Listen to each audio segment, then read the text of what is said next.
Good afternoon. Welcome to Hotel and Tell Facebook Live. Nice to have you. Thank you for having us in your beautiful office, even though it takes me like 5 minutes climbing stairs. Exercise. Keeps you fit. Yeah, I know. But can you explain about what you do? What is GOCO Hospitality? So I know everybody knows Ingo, the famous spa in the sky, but in case what do we they do? don't, yeah. GOCO is actually divided in 3 sections. One section is the HOVAS Health and Wellness section. HOVAS is a company which has 54 offices around the world. We are the oldest hospitality consulting company, and here in our offices in Bangkok we run the entire health and wellness portion for the company. This means we analyze business plans, do strategic advisory services for sovereign funds, for individual investors, look at valuations and related. The second portion is the consulting portion on the design front.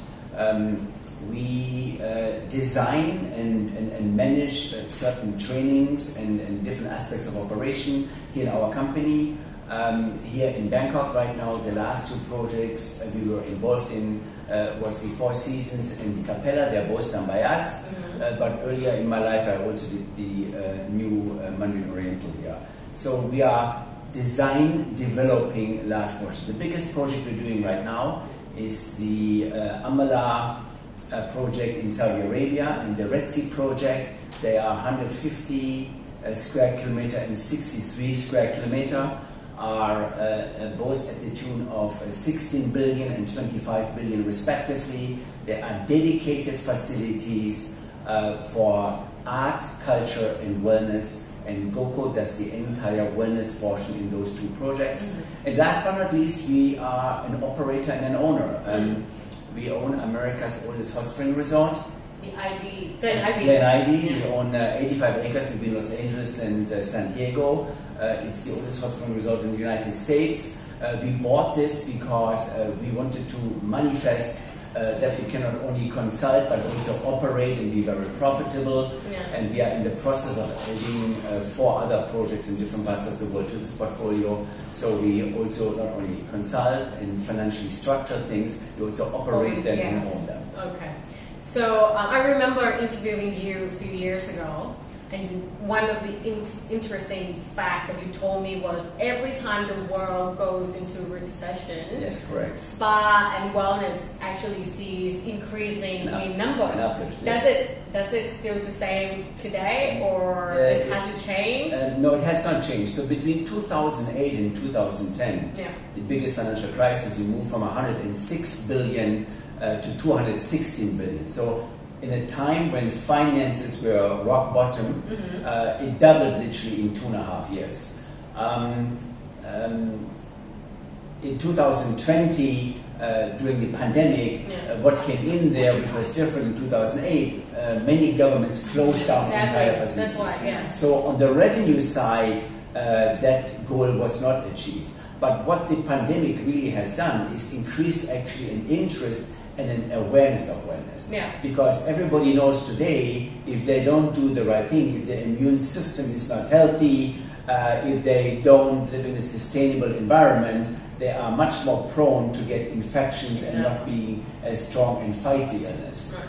Therefore, we can see on the consulting front a tremendous growth of large-scale communities. We are working right now with 3 sovereign funds, Norway, Kazakhstan and Saudi Arabia, where we're developing very large infrastructures funded by the sovereign funds of the respective countries to grow wellness communities. And then we have our own wellness community in California. So we can see already now on the consulting, design, master planning front that very large projects are in the making. With other words, is more and more people understand wellness, more and more people understand the importance for their own personal health.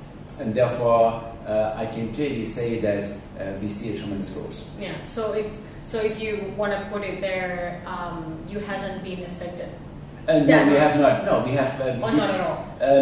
But on the operation front, yes, we did, because we had to close. We had to close. But on the consulting front, no, we didn't experience that.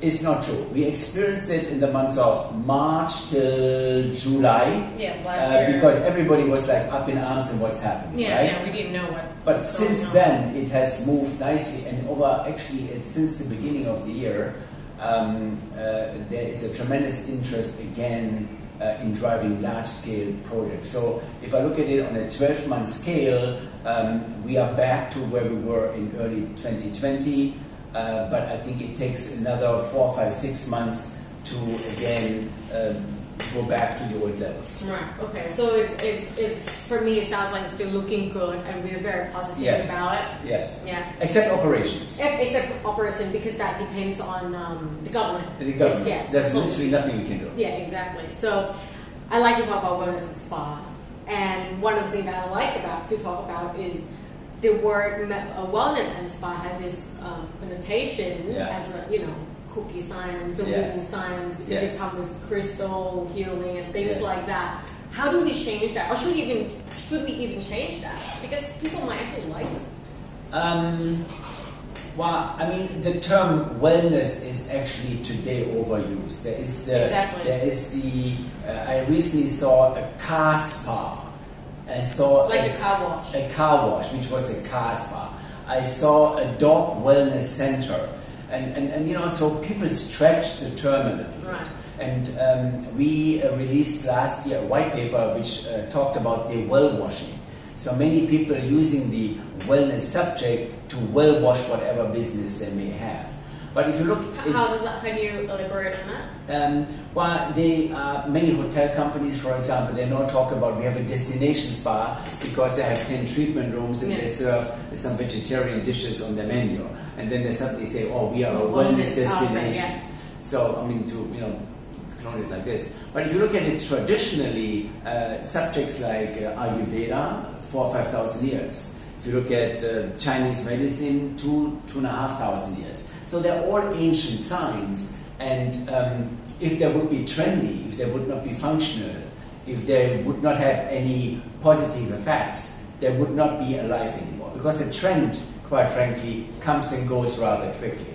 So they have substantial standing power there. Look at homeopathy. So you have actually something from China, something from Europe, homeopathy, India, Ayurveda. So every part of the world has their own traditional healing modalities. And I still grew up where my grandmother gave me certain food concoctions in order to overcome a cold or a certain small little illness, and didn't immediately bring me to the chemist and give me antibiotica and things like this. So that is for sure there. But I think what wellness is all about is about prevention. It's about ensuring that the body has the right constitution, the right makeup, in order to simply fight illnesses, immune deficiencies. Now, if you look at the pandemic, for example, they all talk about the immune strength of a person. Right. One of the most simplest things people can do is a hot and cold shower.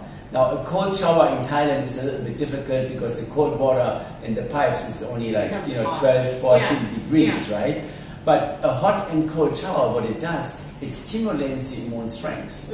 And if you look at any athlete around the world, he or she will go after a race or after a boxing match into an ice bath in order to heal immediately the body and fight the inflammation of the body.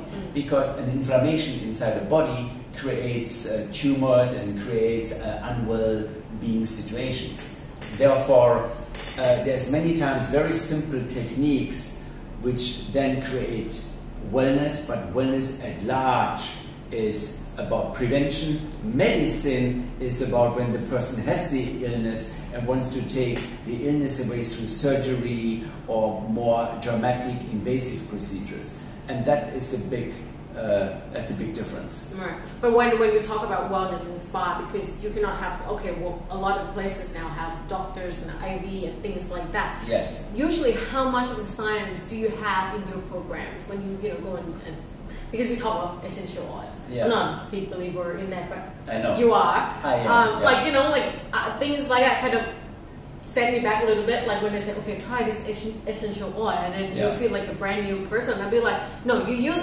essential oil to rub on someone so that your hands can glide all over the body. That's what it is, and then the smell, it feels nice. But will it change me and make me become a better person or relax me? I don't think so. Absolutely. But yeah. But an essential oil, WImintra, is actually not to glide.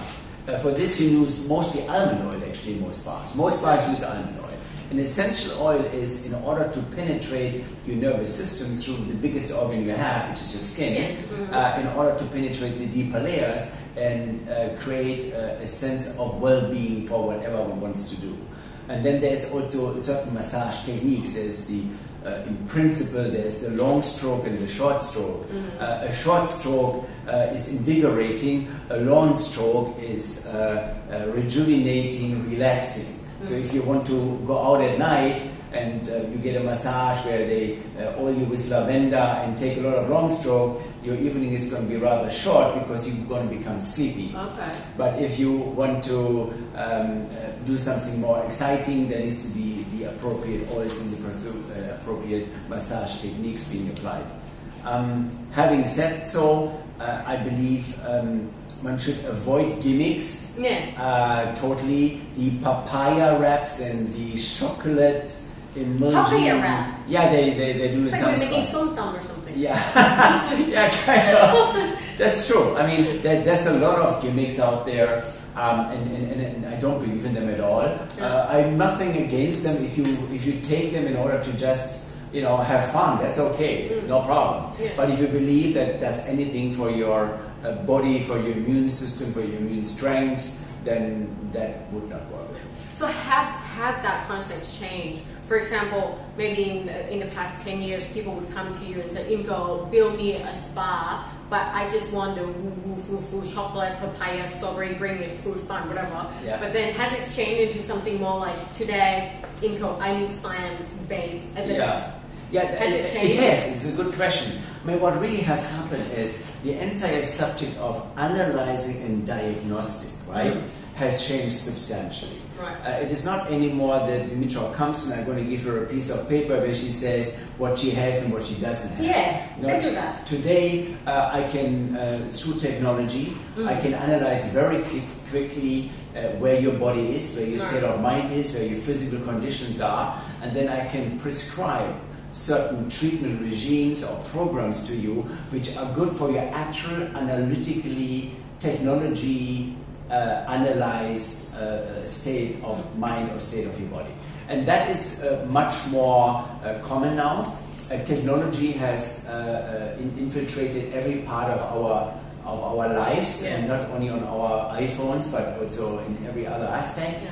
And today, if you look at the entire wearable technology tools, they are on the growth. If you now buy a new iPhone, you have an entire app there which does nothing else than you measure your heart rate and your breathing rhythm and your steps and your, all of those kind of things. So people became more aware of what is real and what is fun. But also they want to know not from you and me, but they want to know from somebody or a technology which is scientifically proven of what really is going on, and then they can give you answers to this. And that will continue to grow. And I think the pandemic, while it is very negative on many aspects, the pandemic I think has also a couple of very good aspects. And the good aspects are people are much more aware of sustainability. People are much more aware that what they eat is who they are. So if you put into your temple, into your body, too much McDonald's, you simply will not be able to function, and your entire cell structure won't be as alive and will not be fed. Because at the end of the day, a body is not different than a car. What you put gas inside, you put the wrong gas or petrol into your car wouldn't function anymore very well. If you put into your body the wrong food, it doesn't get the energy and the vibrancy, and it cannot repair the cell structures and the stress you're going to put on it. So it's actually very easy to understand. It's very basics, But so things have changed before people would probably go to the wellness and spa to relax. Like, okay, I have an hour, I'm so stressed, I'm just gonna go to spa for relaxation. But now it's more like we want to go to wellness and spa for prevention, for maybe fixing ourselves a little bit. They understand more about it, right? I mean, today, through a little swab of your saliva, I can detect your DNA and I can detect the age of your organs, and that goes actually in minutes. And then I can tell you where you're going wrong or where you're going right and what you should do. Years ago, that wasn't possible. So that's where technology has come into wellness and really giving us much more information about ourselves. Because those technologies, even though they were available then, but they were never into spa and wellness, right? Because it's like, They were available to a very small group of people who were very interested and intense and who had also the petty cash to do so. Today, a telomere test or related cost a few dollars, right? So it is much more available. And I think the pandemic again has created an awareness, and I think the awareness is also much more in a more accessible market. I quite frankly, while all my life I've spent at the Ritz-Carltons and the Mandarins and those kind of hotel companies when I was in corporate, I think what the pandemic has done, it has allowed many more people to understand what wellness is all about. There will be more and more facilities in the, if you want to give it a star, into the 3 and 4 star segment, and therefore many more people will be able to afford to participating in certain prevention measures in order to live longer, because everybody today wants to live longer, wants to live better. Live better, longer, not sure how long, what is, but eat better, definitely. People want to live better and have a good life quality. Exactly. And as more you do in your first 40 years, 50 years, as better your last 10, 20 years will be. If you put a lot of the wrong food inside, and if you don't exercise and related, the longevity of your body will simply be shortened, and the amount of pain and the amount of hospital visits you're going to have at the end of your life, which counts as the quality at the end of your life in your career, will be shortened. Therefore, it is very important, and more people understand this, that on the way to longevity and a long time not seeing doctors on a regular basis is to do the right thing and to exercise and eat food. So now I feel like wellness and spa is kind of getting into medicine, medical. Yes, also. They're merging. Yeah, they're merging. Like, where do you draw the line? Because then it just become like we're going to the hospital then. Because you're going to have a doctor, you're going to have an IV drips and things like that. So it doesn't have that kind of, the luxury of going to the spa like we used to. Because now it's really medical.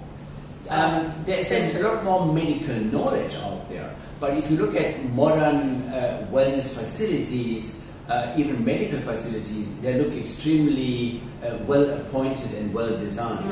The hospital-like white, sterile kind of environment, that is really not anymore what a modern cutting-edge facility is all about.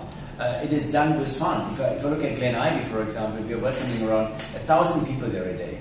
And why do they come? They come there to do massages, they go into the hot spring, mineral spring water, they eat organic food, they participate in an aqua class, and they have a yoga class before they go home. So it's an entire day of wellness, but in a very playful, very accessible manner. Our average check in Glen Ivy last year was around $160. That is affordable for many more people than the $400 or $500 regimes in the more luxurious environment. But the reason why we have such a large volume is because it is so popular and is so ingrained into this Southern California environment. But that's just an example. Therefore, wellness will go much more democratic. Wellness will be accessible to many more people. Many more people will understand that they need to participate in that. And many more people want to live a little bit more meaningful, which is another aspect which perhaps the pandemic has created. Okay. So, and from owner point of view, what benefit can wellness element bring to their property? Apart from, of course, making money, obviously. But how much more do you think they would make out of having a spa, a wellness center? Well, if you go, let's talk about a wellness community. Right. In a wellness community, is the wellness resort is the clubhouse, and the real estate it animates the real estate, and the real estate actually sells for a premium. Because if you have the accessibility to yoga and nutrition facilities, to hot springs or daily massages, you pay a premium, because that's not what your ordinary clubhouse really is going to give you. So in wellness communities, there is a premium to the real estate portion. So for a developer, that's an interesting aspect. But it has to be sincere and not gimmicky. For a hotel, if you just have 2 massage rooms and a little gym with 4 pieces of equipment, and that will not do anything to you. That's like some people just want to have it just to have it. Exactly. And many times the management doesn't give it any attention. The spa director reports to the front office manager, and it just happens to be, it's like a valet parking or room service. You have to have it, but it's not there. But if you look at really new cutting facilities, you have larger facilities, 3,000-4,000 square meter. You have much better educated and much better trained team members who can share with you their knowledge in order to help you on that wellness journey. And you have the facilities, the diversity of facilities to help you ensuring that you can partake in those guest journeys. And therefore, guests will tend to stay longer, and they will spend more money. Actually, one luxury hotel company did and collaborated with Hobart, and what we did is we analyzed for 4 years 100,000 guest portfolios a year. This means we had 400,000 guest portfolios. That's a very big sample size in 21 different countries. And spa consumers, and this was a luxury company, spa consumers had a couple of characteristics. Number one, they stayed between 25 to 50% longer. With other words, is after a business trip, they often added the Friday or Saturday or the Saturday and the Sunday. They booked many more suites because they came from a higher education class, they had more money, and they simply were more affluent people. They spent, in principle, actually substantially more money.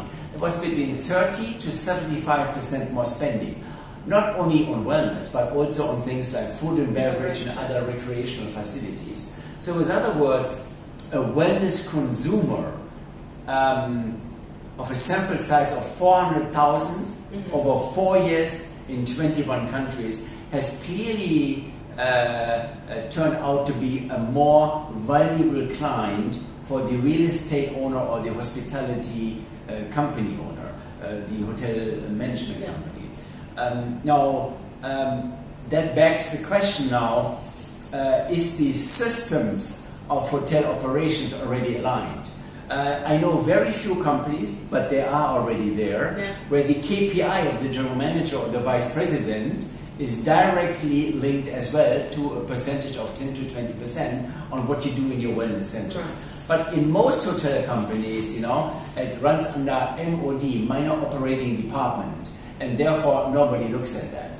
But the companies, and if you look now at the market leaders, for example, the Oriental in Bangkok is the market leader in Bangkok. I can tell you that 16.8% of all visitors to the Mandarin Oriental participate in some sort of spa wellness offering there. I mean, that's a substantial amount of money, and the Mandarin Oriental there generates over 70% profit. 70%? 70. Wow. Therefore, but the Mandarin Oriental group is always very concentrated and is very much known for having a very in-depth and very real and authentic wellness offering. That is different with some other people, and I don't want to get into those details now, but the next biggest achievements here in Thailand are exactly 50% of the Mandarin Oriental, and the next biggest below there is approximately 60% of that. So market leaders know what to do. That's the reason why there are market leaders. And the other ones who don't take that serious, they don't. But then if you look at the education of most general managers, and I was a general manager, I was a vice president, so I can totally identify myself with them.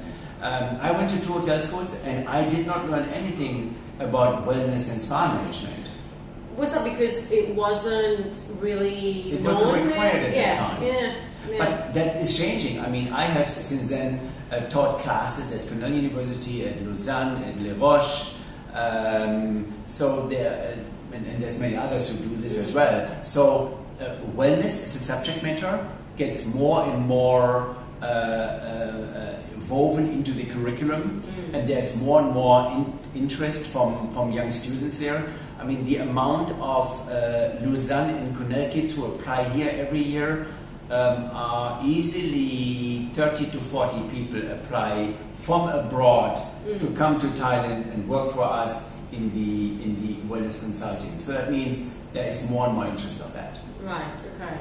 Yeah, because I would imagine before when you think about wellness and spa, you just I'm just going to Thai massage or Swedish massage for like an hour or two, and that's it. Yes. You don't actually see real change from that because it was never when you call it a rounded result or approach to wellness and spa, I guess. But that is changing. Yeah, but that's changing. That is changing. Yeah. If you look at every big company right now, if you look at Rosewood and Four Seasons and Hyatt, they all want to do much more. Yeah. Some are successful, some are not successful. Some of the larger American companies are still in need of catching up a little bit. But in principle, everybody has understood that wellness is going mainstream, and therefore we are very happy to have built the company 12 years ago, and we are doing rather well. Yeah, it's true. So, but okay, just for take away from that, from what I understand, if you were to build a wellness center for your hotel, just don't take it like, okay, we'll just have it just to have it. You really need to take it seriously. You need to take it seriously, have professionals working on it. Not just like, I'm just going to do 2 treatment room just in case someone walk in and I'll just get 2,000 baht from it. Because that's not going to work. That's not how wellness customers see wellness these days. Yeah. But if you compare it to food and beverage, when I joined the business, which is 40 years ago, I'm 60 years old. You look 45, 42. Thank you. Thanks for the roses. It must be the essential oil. In food and beverage, it was a side business. It was outsourced, and quite frankly, it was breakfast, and then nobody came anymore.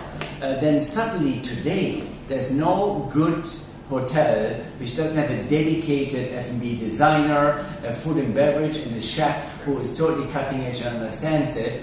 But when I started my career 40 years ago, that wasn't the case, and that happened. And then I remember I was one of the guys who started with Ritz-Carlton in the very early days. When we, Horst Schulze, when he made the decision, the founder, when he made the decision to get Michelin star chefs into the restaurants, most people thought we are nuts, we are crazy. Today, to have a Michelin star restaurant is quite frankly, there's I think 30 already in Bangkok, of which 10 are in hotels. So, I mean, that's not a big deal anymore. And that the same will happen to wellness. It goes more and more mainstream. There will be more and more understanding education, and therefore there will be more and more authentic, real, workable solutions being found. So, okay, back to one of my questions. I remember walking to this hotel owner one time, and I was, debating with her about spa, treatment room, or kids club. I used to be like, no, I'm not going to have kid club. You're not going to make money from kids club. Now I have kids. I feel like kid clubs. Go for kid clubs. But if you were to give an advice to a hotel owner, which have, let's say 250 square meter space, kid club or spa treatment? That depends on the market segment and the location and the brand, and what the brand is known for and things like that. But Kids Club, I also have a newborn as you, and I think the amount of money I spend on my child is disproportionate to what I now spend for myself. Therefore, I know that kids education and Kids Club are very much there to go and become better and bigger. We're doing right now a couple of Kids Clubs in different parts of the world where we're actually dividing the Kids Club between the age of 1 to 4, 4 to 7, 7 to 10, 10 to 14, because they all want their own facilities and their own toys and their own environment. And I don't know, but I assume that you go on the weekend where your kid would like to go and what your kid would like to experience. Yeah. That's the same what I do now. Yeah. Therefore, I'm willing to spend that extra money in order to make sure that my kid gets educated, that it has fun, that it broadens its horizon, and things like that. So I don't think they are exclusive. I, for example, would not go to a hotel on vacation where I don't have a great kids club, but also a great gym and a yoga facility and a beautiful pool.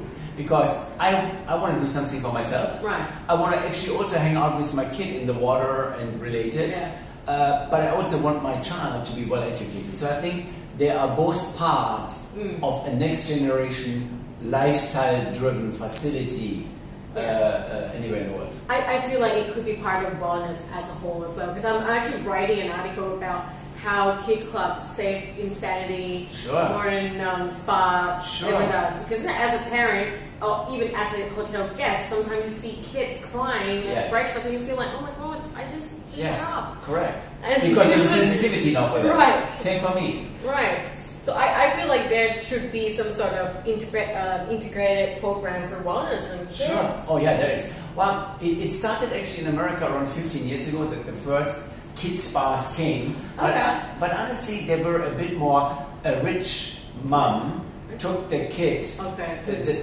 10-year-old, to have also a manicure and a pedicure and a facial or something like this, right? Now there is more and more mother and daughter yoga or water aerobics or related. That means the kid works out or is together with mommy or daddy, participates in that, has lots of fun, sees the other toddlers within the group. And again, that creates wellness, because if you and your husband and your kid are in harmony, have lots of fun, are socializing. I mean, you can look at the blue zones. You know the blue zones where people live the longest around the world? Where is that? There are 8 blue zones around the world. Okay. And there where in disproportion the people get older. The closest one to here is actually in Japan. Okay. There are some in California, in Italy, and things like that. And those communities have a couple of characteristics why they get substantially older. Number one is really socialization. It's not the spa and the wellness, it's socialization, meaning multi-generation, hanging out, being together, exchanging, and having meals together, lunch and dinner, where you talk. Your mom, dad, kid, uncle and auntie sit together and exchange. Number one. Number two is they exercise much more, but they don't exercise on the treadmill. They simply walk more and physically are active. We city dwellers often don't walk and physically being active anymore. The other one is they eat predominantly vegetarian or fish food. So that means the amount of meat is actually substantially reduced in those communities. And it doesn't matter where they are. That's kind of interesting. And third, but not least, is the education system is considered a very important aspect of this. So that's well-being too, because they, by coincidence, live 10-15 years longer than the other parts of the world. And that's what the Blue Zone is, an entire movement on that. You can analyze and you can see what it is. It's not as complicated as many people make it. But how would you actually develop that? I guess that's another question that I want to ask you, because there's a lot of talk about, we'll become wellness destinations. But that doesn't mean that you just keep building spas, wellness centers. How do you create a wellness destination? What would be required to become a well-known destination for spa wellness? I think what is happening right now around the world is there's more developments of entire wellness communities. This means there's either in urban environments, this means in the condo development, a clubhouse which has all those facilities where you can actively participate in. This means it's not only your gym which gets dusted and your pool, but there is a true clubhouse which has staff and knowledgeable people, has facilities and services which are commensurate with a wellness environment. Then there is, that's in an urban environment. But there's also more and more people are going through the suburbs, right? And they live in in the fringes of big cities have their own house. The way how those houses are built, they're built with paint which is not toxic. It is built with marble and stones which are from the location and not flown in from other parts of the world.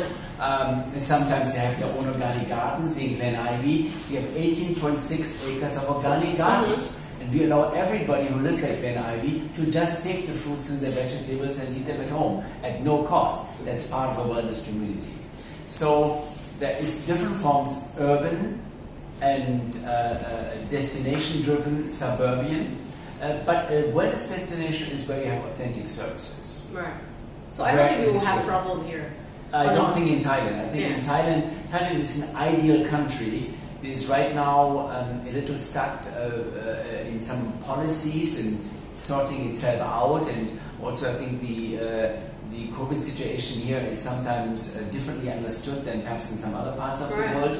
But I believe that the future of Thailand will be in getting partly a more sophisticated visitor coming in, and also the wellness aspects are because they're so inherent to Thai culture and Thai people, it will prosper here very well in Thailand. So to create a wellness destination, from what you just said, we need to create a community, right? Creating community, urban or suburban, but have the facilities and the services you require in order to live a more healthy life. There's very simple things inside your house, non-toxic paint we talked about the imports of certain things, but there's other much more important things. It's like water. You drink alkaline balancing water, we talked about this earlier today. Simply not the chlorinated water from the city, but filtered proper water which balances you out. Or there's air which is purified. Unfortunately, Bangkok became a rather polluted city, but if you look at our offices here, there's all purified air in every floor. Why do we do that? We're a wellness company. We want our team members to breathe healthy, clean air, and that's what we are doing as well as our facilities. I know this is part of your job, and people pay you to talk about it. But just to give our reader, our audience, a little bit more about the idea.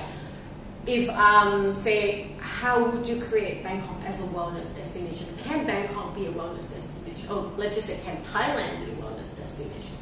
I think Thailand can. I think one of the most important parts is food, right? Which I think you are what you eat. Right. Thailand is a food surplus country. This means it produces more food than it consumes. Right. Now, if Thailand would go more down like the King's Project, more and more organic, multi-diverse, seasonal fruits and vegetables, that can be totally done in Thailand. It has the soil, the people, the manpower, and the understanding, right? The biggest company in the country is CP. CP is one of the biggest food producers in the world. So all the roots are here to do so. The second part is the design and the development. Design as in the physical creation. Thailand has done tremendous job on creating a bigger city and better infrastructures. Now, if they would move this into a more wellness-conscious design, and if they would allow the right technology to be implemented here, and they don't tax those technologies at 300% as they do right now, then there would be a lot of good take-up because people will utilize it, right? Then there's the entire water component. Thailand has lots of water, but Thailand doesn't necessarily cleanse the water the way how they could. The latest technologies are not applied here, right? Because they get stuck in some budgets in between some middlemen who take their share, but the population doesn't benefit from it, right? So I believe that is there. Then the Thai people are very warm, kind, and caring people. That again is a manifestation and a support system to create a good feeling. If I'm an aggressive person, you wouldn't come to me for wellness services. But if you are a tender and gentle and in principle and harmonious, warm person, you feel immediately differently embraced, and therefore you want to have those kind of things. And last but not least, Thailand is the biggest hospitality market in Asia Pacific. So it has the infrastructure. It just needs to now encourage the right vehicles to prosper in order to manifest wellness in many different forms. Yeah. So to summarize that would be we need to create a community, and technology is a huge part of it, because there are technologies that are available. Yeah. We need to just implement it, import it at a different price point. Yeah, so that we can have that, and we have advantages of hospitality and food and location. It's all there. We already have it. If PM Prayut is listening to us, then that's a free advice. Or come to Ingo for more advice. Okay, so there are already questions. We have a lot of questions. Oh, sorry. Aidan, you want to read? Yeah, I can call out a couple here. Sure. So, question number 1. So these are great talks on wellness and well-being. This is from Justin Svart.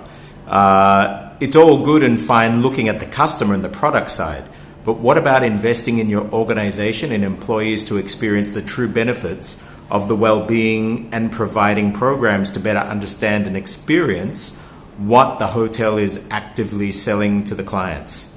I think that's a normal thing to do. There will be not any good hotel where the staff cannot try and eat the food, utilize the spa, get familiar with the systems which it has. So any good operator will automatically allow their team members to participate and have part of that in their own environment. So carrying on the learning side of it, you were talking about wellness as one of the subjects at university that didn't exist before. Yeah. So now with all of your experience, if you were rewriting the syllabus, what topics should come under wellness for new hoteliers coming out? A very good question. Wellness is now a subject matter in a couple of hotel schools already, and the main subjects which are being discussed there is number 1, it's the marketing of wellness, because it gets differently marketed to very specialized channels, and there is certain distribution related aspects. The other part is the design development aspect, because a wellness hotel looks very different, and I can briefly elaborate on this. If you go to a resort hotel, you check in, you check out at the large desk, because you go there 7-8 times. If you go to a wellness resort, you only go there for 7 days, right, or 9 days or 14 days. That means you enter the front office only once or twice at check-in and check-out, but your spa reception is substantially larger. Right. So the physical dimensions are very different. And the reason why we have 10 architects in our company is because we are dedicated to ensuring design services are commensurate with the need of the respective market. And then last but not least is the entire operating platform. To manage a spa is different than to manage food and beverage or rooms or housekeeping, and you need to have certain skills and technologies and understanding of what is required to manage it well. So it's technology, it's design, it's food and beverage, and it's the entire spatial understanding and operation of the entire facility. And anything in the actual therapies? Yes, but this is not done in hotel schools. This is done in dedicated wellness schools, and there again, a yoga practitioner needs to go through a different program than a massage therapist or an Ayurvedic doctor. Therefore, that will most probably not happen in the hotel school, but that will happen in dedicated schools, which then feed back into the respective hotel company. But if the hotel manager doesn't have an understanding, an overall understanding of the dynamics and the intrinsic specialties of that, that person cannot manage those people. Okay, another question. Sure. Spa and wellness services depend a lot on touch therapies. But due to the present pandemic situation, people are concerned or rather hesitant to be touched. How do you think this is going to impact the future of spas? Yeah. I think touch is just one part of it. I mean, eating healthy food, you don't need to touch. You can wear gloves. So, I mean, that's just to give you an example. But in the entire physical massage space, right? Yoga classes, you don't need to touch. Right. Fitness classes, you don't need to touch. That's all wellness. So the touch component, there is quite a bit of new beds and new physical equipment out there, where technology again has helped to simulate the touch component. That's number one. And number two, what they're doing in different parts of the world, they're working with gloves and they're working with certain shields. I have done so in order to experience it. I didn't like it. I felt a bit, when somebody touches me with plastic on my body, that is not really what I like. But touch is just one part of that. And there is certain, Gariani, the best designed beds. Yeah. The best designed beds in the business is a good friend of us. Yeah, he has amazing beds. Amazing beds where you don't need to touch anymore because technology. Light. They use light, right? Exactly. Light, sound, a warm sand, and really. Like everything. So I think massage is just. It's one aspect. One aspect it's of one aspect of it. Wellness as a whole. Diagnostic. I can diagnose you without even touching you. Can you do it? Like after this interview, can we do that? I can't. I don't have that skill set, but we have people in our team. We have the former global head of Amman Resorts here, and she is an extremely well experienced person, and she for sure can do that for you. Because sometimes you go to a spa and they give you a form, right? And you kind of tick, tick, tick, tick, tick, and then by the end of the consultation, you have a bunch of shit that you didn't think that you should have.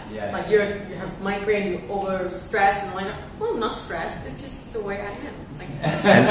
And you mentioned duties and taxes on equipment that could come in. Yeah. What are some of those pieces of equipment that you're thinking of? Well, the entire equipment from treatment tables to the technologies to the lights and really, because they don't get produced here in Thailand, they have to be imported. And unfortunately, Thailand, in many countries around the world, if you build a new facility and you want to buy cutting-edge technology, the government gives you 5 to 10 years tax rebates or no taxes. In Thailand, even though it's such a tourism-driven country, those incentives don't exist for one reason or the other. Interesting. Any more questions? And how do you feel about the wave of intravenous wellness that's coming in? I must assume the person means intravenous injections. Yeah, injection of the... I feel very good about it. I'm a cancer survivor. I'm a stage 4 cancer survivor.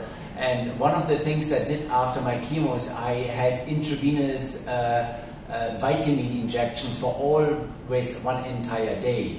And if I look at I was on a cancer ward with 21 people. The people who didn't do so, they were not as as successful as they could, because injecting vitamins, or I take on a regular basis. I start my day with green juices, and I take at night vitamins. So I've done this today. And I'm a happy, healthy puppy because I live that way. And injecting it directly, I've done it many times. A needle it doesn't scare me at all, and I know what is inside the tube. So I know it's a very meaningful exercise, but I don't say that's the only way you can do that. There's other ways as well. Right. Okay, the last one before we go is trends. I know you don't like to talk about trends, but I'm sure people will want to talk about it. And a little bit of trends for 2021?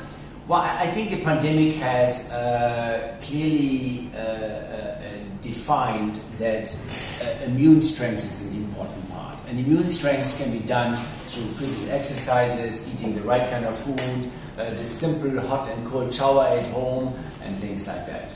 The other part is, and which I really like, is that people talk more and more about their anxieties and about their insecurities. It's by now a $120 billion business, and